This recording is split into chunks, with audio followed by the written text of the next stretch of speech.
49 first place votes. Texas had 56. Wow. Now we got a long way to go. I'm happy. Rick Barnes and I talked last night. You know what I said? I said, I remember 1977. I was a camper at the University of Pittsburgh, Tim Gergerich's camp. I was sleeping in the training room because it was a day camp, and they let some of us stay overnight up there because it was a long drive back. The coach, one of the coaches that week, was a guy named Rick Barnes who had long hair and had a Volkswagen Beetle and had a tossback in the back of it from North Carolina that he traveled around and did camps. And I said, could you imagine you're one and the dude sleeping in the training room is two? Small world. He started laughing. He said, you've come a long way, Cal. What's the lesson there? Is there one? Sleep in the training rooms. I don't know. It's a heck of a deal. What do you think of the environment that you're going to be heading to and your guys? I've been down there, but they tell me it's going to be a great environment for college basketball. They'll be mean and vicious and say stuff inside. They're not going to do what I say to do, which is cheer for the teams. They're going to go after us, and I'm okay. That's part of that environment, and that's fine. But we'll find out where we are. That's why you do this. I mean, we went to Indiana and got down real fast and down 12 and ready to get blown out and chip away and get back in the game and end up beating them. And now this will be a team that's even better, probably a tougher environment than Indiana, and we'll see if we're ready for it. You asked the older guys to tell them about it, tell the younger guys about it? Some of the guys, I just said, a tough place to play, and they all nodded, yeah. But they said a great environment. What stands out to you about Florida? What you've seen of them? Their guard play, their athleticism, their length, they press, they play a great zone, they're very active, they're long. They've played a great schedule, the teams they've played. I mean, they've gone on the road, they've played them at home. Syracuse is, a top 5 team or whatever. And the game, I just got done watching the NC State game, it was amazing. I mean, that one there was like, Billy even jumped for that before he walked down. So,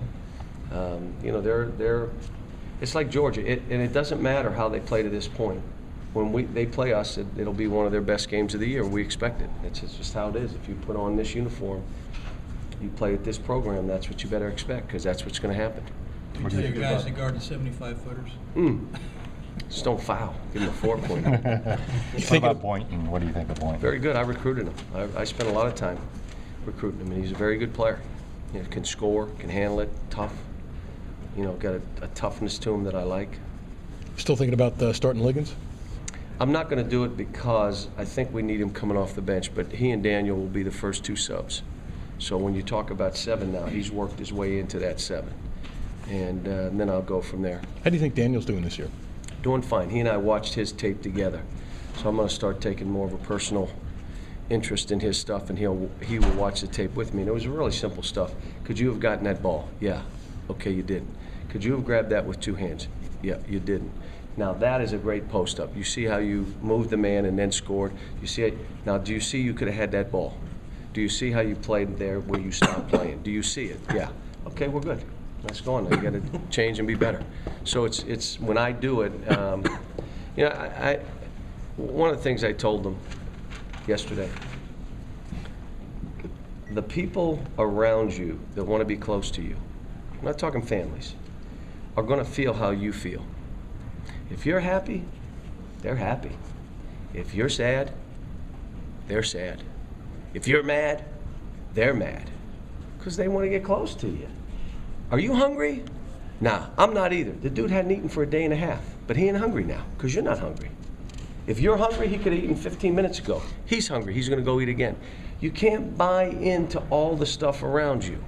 I'm a father. So as a father, I understand when you're talking families, you could be 0-20, and if someone's child is getting 20 shots a game, they're happy. They're not sad. They're happy. And if you're 20-0 and someone's child is not playing enough or is not getting it done, he's unhappy. I'm no different. I'm a father. So I talked to them about that, and I said, you got to be real. I'm telling everybody, if you battle and fight, I play you. If you don't, you're not playing.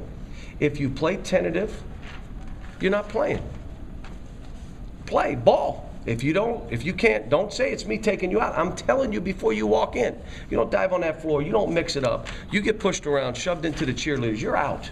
And I'm not being bashful. The greatest thing is 9,000 people at the radio show after the game. Probably a percentage of them, small, knows anything about the game. They love when I say that.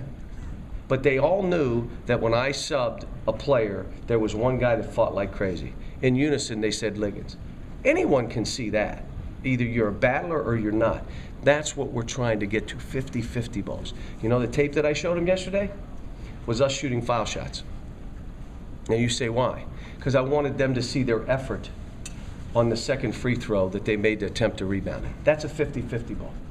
You know what? They had to sit there and watch. I went.